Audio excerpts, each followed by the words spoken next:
Let's move on to the most underrated film of 2013.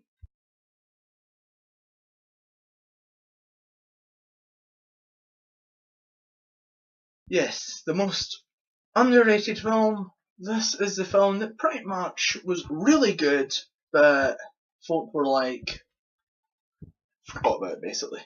It just sort of gains a bit of dust, even though it's a really good film. So let's start off with Prisoners. Prisoners. This film was unbelievably good. In fact, if I reviewed it, I would have given it a 5 out of 5. That's how good it is.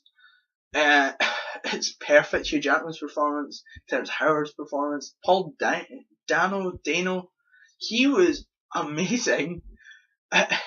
Jake Gyllenhaal was, God, he was almost perfect as well. I don't think he was as good as Hugh Jackman, but he was amazing as well. He really brought in this character. This film was intense all the way through. Some of the scenes were really unpleasant to watch, but it added in the whole mood. I loved the actual visual style of it. It was all grey and it was dark and it was unpleasant to look at, which was brilliant for the setting. Right, okay, let's move on to Homefront. This film was actually very surprising. I mean, at first I was thinking, it just looks like a simple home invasion film, but it's Jason Statham, and he just added everything he could to it. I loved it. I mean, James Franco was in this, and he was actually really good. Not to mention Isabella, whatever her name is, I can't remember, Vidovic. She was brilliant. It was amazing, and plus the home invasion at the end was actually really good. It doesn't really focus on that.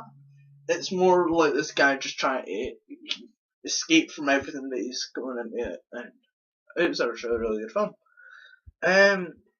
Next, and finally, The Fifth Estate. Yeah, okay, I will admit, this film is not the best ever, but the start of it was pretty good. The middle of it was boring, but the end, the last act in which they get all the stuff and what was it, when they get all the footage and stuff of the army and the killing and all that sort of stuff, and the morality kicks in about whether they should release these to the public, even though they're putting folk in danger by releasing them. And it's this whole battle of like what the public needs to know and what the public shouldn't know. And also it's like developing the safety of others. It was a really great ending, I gotta admit. It was intense. I mean, the whole thing, and plus Benedict Cumberbatch pulled it off perfectly, this whole intense part. I can't remember who was the other guy in it, but he was good as well. It just got really good. There was, I think, at the point they had the CIA after him. That was only for a bit, I think. It wasn't for a massive amount. That wasn't that interesting. This is just basically me trying to prove to you I'm not just one of these people that like action. You need to have explosions in order for me to like a film. Don't. Yeah, okay, Benedict. Yes, Michael Bay is not my hero. I do not love him. In fact, his films can be quite bad at times. Revenge of the Fallen's a good example. But yes, CIA bit wasn't that interesting. What I was really interested in the morality behind everything, and basically the whole fight of should this be allowed? Should they release this information to the public? Do the public need to know? I love that bit. I got to admit, and that's the only reason why this is in the underrated section. However, some films are very overrated. Some films are just a bit overrated. However, let's go on to the most overrated.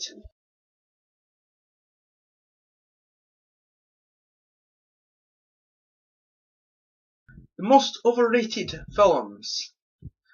Yeah, okay, these are films that pretty much folk went crazy about, even though they weren't that good. Or at least I didn't feel that they were that good. Really overrated. Let's start off with pretty much the most obvious one that I'm pretty sure quite a few of you will agree with. Gravity. I will admit, this film looked amazing, and even the 3D looked amazing, but Oscars, BAFTAs, so it really deserve that. It's not like this amazing film. Okay, here's a good example. How has Gravity been nominated for Oscars and BAFTAs, yet Prisoners is forgotten about? One of the best films this year thrown out for Gravity. It's just not that good. In fact, it was really overrated. I'd heard that it was amazing when I went to see it. I was really disappointed. It wasn't that good. All that was good about it was the special effects. And Sandra Bullock was not even speaking for the most time. For most of the film, she was just going. And I'm wondering why I'm watching Sandra Bullock breathe in space. Explain that to me. But let's actually move on to one that, as much as I like it, I'm really sad to say that this film was overrated. It's not overrated as big as Gravity, but it is quite overrated, and that's Captain Phillips. Folk love this film massively. Craig's went crazy for it. Yeah, but it's not that good. I will admit the performances were good. It was intense when it needed to be, but it's not as good as everyone's saying. It's still really good, and I would recommend you watch it. But just don't go in expecting like the performance of the lifetime. Except from Barkhad DB. Why did I say a DB? Yeah, that guy. But it was really good. However, it is very overrated. Right, let's move on now to films that could have been terrible in the wrong hands.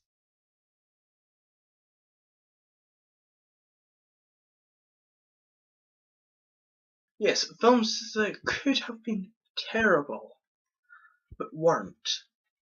Now, these are films that had a storyline that in the wrong hands could have just... It could have been dreadful and you could have hated it. Thankfully, these films, it wasn't the case. With Lincoln. This was a film about the Civil War, but it never focused on the wars. Instead, it focused on the debate of whether they abolished slavery or not. And Lincoln struggled to get that. It hardly focused on the war. I feel that in the wrong hands, this film could have been dreadful. It could have been unbearable to watch. It could have just been so boring. It's just like, should we abolish slavery? Nah. Next day, should we abolish slavery now? Nah. Eventually, shall we abolish slavery? Yeah, why not? I can just imagine that. Maybe like Michael Bay directs it and he adds a couple of explosions or something. Steven Spielberg definitely captured what this film was going to be, and it was amazing. Right, let's move on to Secret Life of Walter Mitty. This film actually caught me off guard. I wanted to see it because it reminded me actually of my life.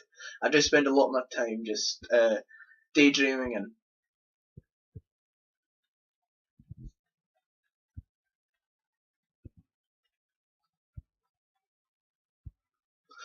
Oh, wait, sorry. I do spend a lot of my time daydreaming and stuff like that. But and that's why it caught my attention, the trailer. And this film could have been terrible. It genuinely could. It's about someone who dreams a lot and is going to basically go to their end of the world. Or yeah, it is because he's in America and he's going to Greenland. I think that's at the other end of the world. I'm meant to be good at geography, yet I don't know. I think it is. But yeah, it could have been quite bad. I mean, if they hadn't been so creative with the dreams, it could have been even worse. I mean, just imagine having them have like really boring dreams in which maybe like a skull moves along or I fly. I mean, it's not even that impressive. But in this film, the dreams were really impressive. They were really creative. It could have just been a really cliched film. Thankfully, it wasn't, so I'm glad about that. Yeah, brilliant film. It could have been bad though.